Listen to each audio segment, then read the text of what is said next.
This is the story of a classic sniper, a man so skilled that he could eliminate his target from miles away even with a blindfold over his eyes.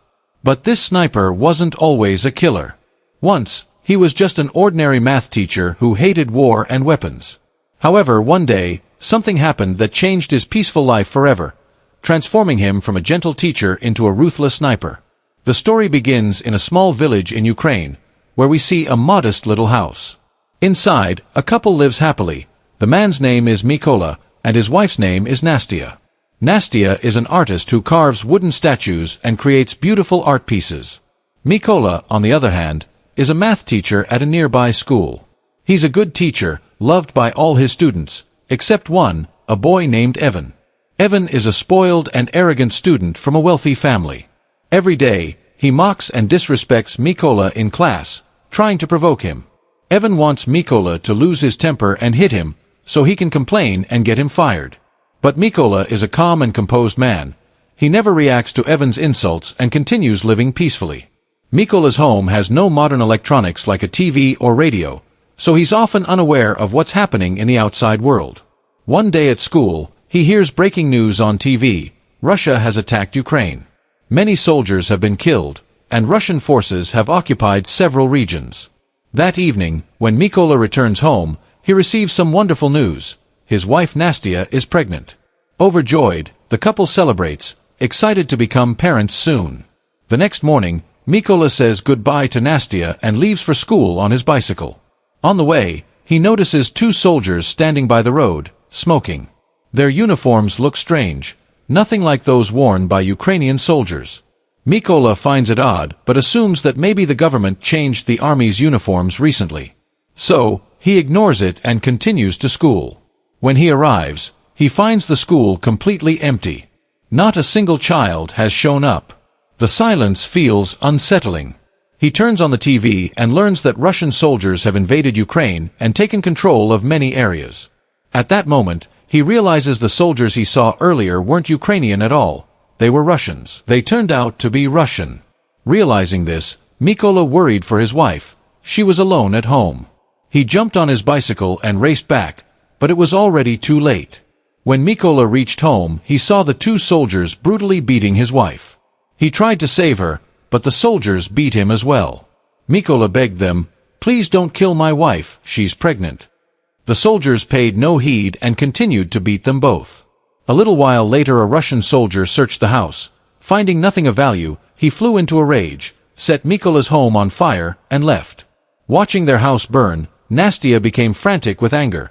She grabbed a stone and started attacking the Russian soldiers.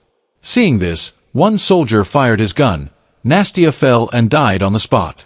Mykola felt the ground disappear beneath his feet. He ran to his wife, took her in his arms, and sobbed uncontrollably. Hours later 2 Ukrainian soldiers came by.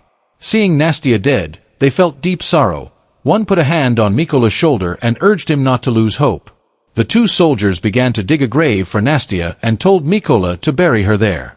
After his wife's death, Mykola was completely broken, utterly alone. The Russian soldiers had not only killed his wife but had burned his home and taken from him the child he would never meet. Rage for revenge consumed him. He vowed he would do whatever it took to kill the Russian who had shot his wife. There was only one way to get that chance: join the Ukrainian soldiers. Mykola begged the two Ukrainian soldiers, "Please take me with you. I want to join the army." They agreed, put him in their vehicle, and drove him to the military base. Before leaving, Mykola took with him the small wooden statue his wife had carved, a keepsake she had made, meant to protect him. At the military base, their superiors saw Mykola and grew suspicious of the two soldiers who had brought him. The senior officer refused to enroll Mykola, fearing he might be a spy. The two soldiers provided detailed information about Mykola, and Mykola told his own story: how Russian soldiers had mercilessly killed his wife and burned his home, how he now had nothing left to live for and wanted only to free his country by avenging her. Hearing this, the senior officer relented and agreed to enlist Mykola. His training began the very next day. Because Mykola had been an ordinary schoolteacher all his life, training was extremely hard for him. He had taught math and had no knowledge of weapons. When the other soldiers were assembling their rifles, Mykola was slow. He was the last to finish. Seeing this, The officer doubted Mykola would ever become a good soldier, but Mykola did not give up. Mykola stayed determined and focused on his training. One night, during a training session, he told his superior not to call him by his real name. From now on, his code name would be Raven. Hearing that, everyone burst into laughter. The senior officer told him that code names aren't given so easily. A soldier must first achieve something extraordinary for the country to earn one. Mykola didn't take this negatively. Instead, it motivated him to work even harder. While everyone else slept at night, he continued to practice and learn on his own. One day, the senior officer gathered all the soldiers and announced that they were short on snipers. They needed to increase their numbers to fight back against the Russians. He asked who among them wanted to become a sniper. A few soldiers stood up, and among them was Mykola. Seeing him volunteer, everyone laughed again. His superior looked at him and said, "You're not ready to be a sniper. You can't even assemble and disassemble a gun properly. Becoming a sniper is far beyond your ability." But Mykola replied, "I can be a good sniper. I just need one chance to prove myself." The senior officer smirked and said, "Fine. You have 20 seconds to assemble this gun." To prove himself, Mykola blindfolded his eyes and began working swiftly. He disassembled and reassembled the weapon flawlessly, in just 18 seconds. Everyone was stunned by his speed and precision. The same people who laughed at him moments ago were now clapping. Even the senior officer was impressed, and after witnessing his skill, he officially accepted Mykola into sniper training. During training, Mykola was handed an old, outdated rifle, while the others received modern weapons. Frustrated, he asked for a modern one too. The senior officer replied, "If you want that gun, you'll have to earn it." Mykola had no choice but to take what he was given and continue. As part of sniper training, the officer taught them that no matter what happens, a sniper never moves, not even an inch, from his position. To test this, he fired bullets near each sniper. Anyone who flinched or moved was immediately disqualified. When Mykola's turn came, he didn't move at all, steady, focused, holding his aim. He passed the test perfectly. The next challenge was even tougher. Each sniper would be shown their target once, and then their eyes would be covered with a blackboard. They had to estimate the position and shoot based on memory and calculation. Some soldiers managed to pass, but when it was Mykola's turn, his shot missed slightly. He failed the test, mostly because his rifle was too old and inaccurate. Everyone knew that if he'd had a modern weapon, his aim would have been perfect. The next test was the hardest yet. The snipers had to hit their targets under a flare's light, in total darkness. The officer fired a flare into the sky, and everyone took their shots, but no one hit the target. Only Mykola didn't shoot. Instead, he studied the flare's light, measured the distance to the target using his mathematical skills, and after calculating the perfect trajectory, he fired one single shot. It hit the target dead center. Everyone, including his superior, was astonished. No one had ever completed that task before, only Mykola did. Deeply impressed, the senior finally gave him his desired code name, Raven. Days passed, and Mykola kept training with full dedication. Finally, the results were announced, and the colonel personally saluted him, telling him that he had passed. A few days later, the colonel came to him and said, "Pack your gear. We're heading on a mission." The news was that some Russian soldiers had seized control of a checkpoint. That's where the real story began. Mykola's team reached the location, took positions, and prepared to fire. Just as they were about to eliminate the Russian soldiers, they spotted a vehicle approaching the checkpoint. The colonel ordered everyone to hold fire. The Russians stopped the car, made the passengers step out, checked their passports, and searched the vehicle. Finding nothing suspicious, they let them go but kept their passports. When the travelers asked for them back, the Russians started beating them. Seeing this, the colonel gave the order to open fire, and within moments, all the Ukrainian snipers took their shots, killing the Russian soldiers instantly. Their first mission was a complete success. When they returned to base, Mykola noticed that many of his comrades were missing. Concerned, he asked, "Where are the others?" He was told that they had been sent on another mission. The next day, devastating news arrived. Most of his teammates had been killed during that mission. All of them had been taken out by a single Russian sniper.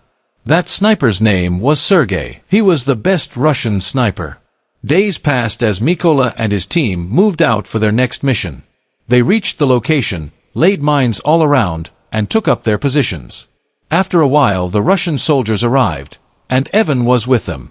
Evan was the same boy who used to trouble Mykola at school, and now he had joined the Russian army. When the colonel gave the order to fire, Mykola hesitated. He did not want to kill his former student. For a moment his emotions overwhelmed him. Then he pushed those feelings aside, shot the mines they had placed, and a massive explosion followed. Evan and the other Russian soldiers were killed. After things were brought under control, the colonel angrily asked Mykola what he had been thinking when the order to fire was given. Mykola answered that one of the enemy soldiers had been his student and he did not want to kill him. The colonel explained that Mykola should not feel sorrow for Evan's death.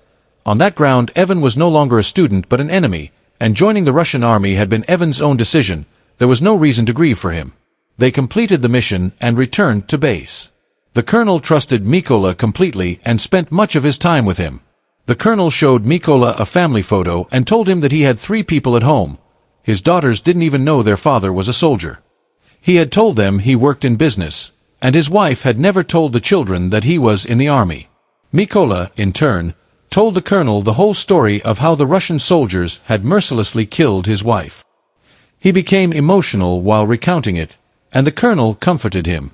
The next morning they set out on another mission. This operation was crucial. Intelligence reported that a group of Russian soldiers would pass along a certain route. The colonel and Mykola hurried to the site and took up positions. After a while they spotted 2 Russian soldiers waiting for the rest of their team.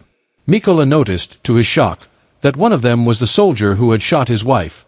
The man stood squarely in Mykola's sights. Mykola asked for permission to fire, but the colonel refused. Mykola grew furious.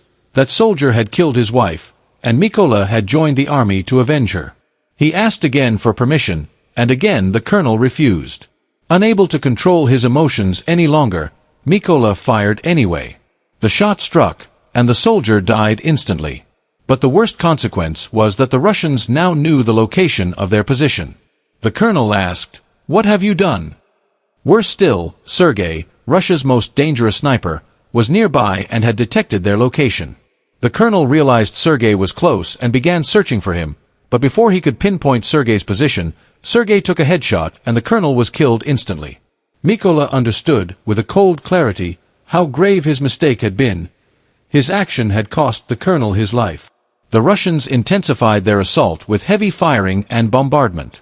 Seeing the situation collapse, Mykola decided to withdraw. He lifted the colonel's body and began to pull back from the position. He managed to break out of enemy territory and reached his base. Filled with remorse for the colonel's death and blaming himself, Mykola swore he would kill Sergei and avenge the colonel. Soon he learned of 2 Russian snipers and moved out immediately on his next mission. He reached their location, took aim, and shot down one of the snipers. During the engagement, the other sniper fired and hit Mykola in the side, but he refused to give up. Despite his wound, he managed to kill the second sniper as well. Gravely injured, Mykola retreated to a secret base to rest and recover. While there he received a call from a major in the army, who informed him that they had located the sniper who had killed the colonel. After that, Mykola returned to base, where the major briefed everyone about the sniper. The major explained that the sniper's name was Siri, the most dangerous and accurate sniper in all of Russia. His aim had never missed. Siri had already killed 6 of Ukraine's best snipers, which is why they couldn't afford to underestimate him. The major further revealed that Siri not only killed Ukrainian soldiers but also recorded the killings and uploaded the videos on social media to break the morale of the Ukrainian army. Siri was known for not changing his position often. He would stay in one hidden spot and eliminate his targets one by one. After gathering all this information, the team decided to make a solid plan. They would move towards Siri's suspected location in 2 separate groups. The first team would attack the Russian soldiers from the front, and when the enemies got distracted, the second team would strike from behind. During the chaos, Mykola would infiltrate the building and eliminate Siri himself. Once the plan was finalized, everyone moved toward the location. When they arrived, the snipers took their positions carefully, setting up their scopes and waiting patiently. Meanwhile, Mykola silently entered the building. Inside, he spotted 2 Russian soldiers chatting casually. Without wasting any time, he took them both out quietly and proceeded deeper into the building. After reaching the target position, Mykola signaled his team, and as soon as they received the signal, the Ukrainian snipers began their attack, eliminating the Russian soldiers one after another. Siri noticed something was wrong. None of his men were responding. Suspicious, he rushed to the rooftop where one of his snipers was supposed to be. But when he arrived, he found the sniper already dead. A wave of fear hit Siri. He realized the Ukrainians had surrounded him. Quickly, he called his base to request backup, but the operator told him it would take at least 10 minutes for reinforcements to arrive. Hearing that, Siri rushed back to his position to defend himself. As he prepared to aim, his eyes fell on a small statue placed on the table, the same one Mykola had secretly put there earlier. That statue belonged to Mykola's late wife. Before Siri could fully process what was happening, Mykola attacked him from behind.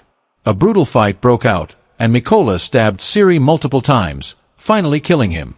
However, the commotion alerted another Russian sniper stationed in the building. Before that sniper could act, Mykola threw a grenade at him, killing him instantly in a massive explosion. Moments later, Siri's backup team arrived outside the building. They had no idea their commander was already dead. When they called Siri's radio, Mykola picked up the call instead. Calmly, he said, "You're all going to die," and then shot the truck driver dead.